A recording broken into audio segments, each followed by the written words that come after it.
शांत हो शांत हो. हे बघ रडू नकोस. आता दुसरी बायको करशील ना तिला फेकी दागिनं. नाव दुसरी केली म्हणून तरी मेली. गेली माझी सखी बायको गेली. दादा गेली माझी सखी बायको गेली.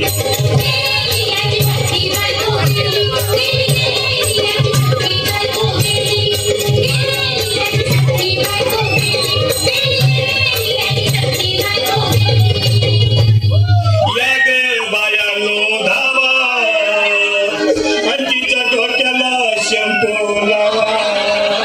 गार पाण्यानं आंघोळ घाला. लई गारवा सोटी बोलला काहीतरी काय पाहिजे ते बोलला ग.